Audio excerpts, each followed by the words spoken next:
High বন্ধুরা, অনেক দিন পর চলে এসেছি। এবার একটা মন্দারমণির ছোট্ট একটা ট্রিপ হয়ে যাচ্ছে। আমাদের কোর্ট থেকে এটা অর্গানাইজ করা হয়েছে। যাওয়ার পথে যতটা পারবো ডিটেল তোমাদের দেবো। অনেক দিন পর আবার একটা ছোট্ট ট্রিপ, সঙ্গে থেকো। এখন ধুলাগড় পার করে আমরা এখন একটু ওয়েট করছি। একটা দোকানের মধ্যে খাওয়া দাওয়া হচ্ছে, একটু জাস্ট ছোটো স্ন্যাক্স নিয়ে যাওয়া হচ্ছে। শঙ্কর, এই যে আমাদের সব গ্রুপ, এই সবাই মিলে এখন যাওয়া হচ্ছে। অন্ধকারে বেশি বড় ভিডিও করছি। হাই বন্ধুরা, রাইট নাও আমরা এখন একটু হোল্ড নিয়েছি, অনেকটাই জানি বুঝতে পারছো। এখন আমরা আছি শেরে বেঙ্গলের সামনে, একটু এখানে খাওয়া দাওয়া করব, তারপর আবার একটু রেস্ট নিয়ে তারপর আবার জার্নিটা শুরু করা হবে। এখন শেরে বেঙ্গলে ওয়েট করছি। আর এই যে আমার সহযোদ্ধারা এখন এখানে দোলাদুলি করছে, আমি একটু দুলে নেব। ফাইনালি আমরা মন্দারমণি এসে গেছি, কিন্তু এখন সূর্য ওঠেনি, তাই কিছু বোঝাও যাচ্ছে না। একদম সুন্দর। এখন আকাশটা অনেকটাই পরিষ্কার, আস্তে আস্তে সমুদ্র দেখা যাচ্ছে আশা করি।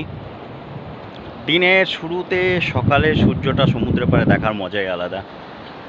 সত্যি মন্দারমণির বীচটা খুবই সুন্দর এবং পরিষ্কার পরিচ্ছন্ন। হ্যাঁ, তবে একটা কথা, প্রচণ্ড পরিমাণে শামুক দেখছি। খালি পায়ে হাঁটলে কিন্তু পা কেটে যেতে পারি।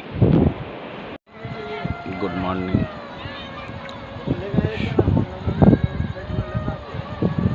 এবার একটা সুন্দর সকাল।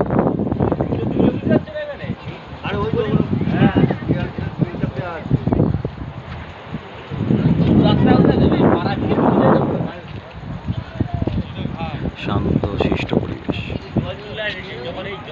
Too early in the morning. এখন জোয়ার নেই, ভাটা চলছে। এই হোটেলে পৌঁছে গেছি। এই হোটেলের উপর থেকে ভিউ। এখন আপাতত এটুকুই দিচ্ছি, পরে আবার এই সুইমিং পুলের কাছে গিয়ে ভিডিও দেবো। হোটেলটা ভালো। গাইস, এখন আমরা হোটেল রুমে চলে এসেছি। হোটেল রুমটা অসাধারণ, খুবই সুন্দর। এই ভিউটা, সরি বেশি দেখানো যাবে না, আরও আমার সঙ্গী আর সাথীরা আছে। সকলকে উইন্ডো থেকে বাইরের দৃশ্যটা দেখাচ্ছি। আমি ওই যে সমুদ্র, অসাধারণ। স্নান করে খাওয়া দাওয়া করে এবার একটু রেস্ট নিতে যাওয়া। মারিনাতে আজকে সন্ধ্যাবেলা আমাদের একটা প্রোগ্রাম আছে ছোট্টখাটো, তখন আবার লাইভ হব। It's lovely in the morning. কালকে রাতে অনেক অনুষ্ঠান হলো, পার্টি টাটি হয়েছে, তাই আর বেশি কিছু আপডেট দিতে পারিনি, রাত্রি হয়ে গেছিলো অনেক। এটা নেক্সট দিন সকালবেলায় বলছি। সমুদ্র টিল নাও অনেক দূরে আছে। এত সুন্দর পরিবেশটা, সকালবেলাটা একদমই নিস্তব্ধতা।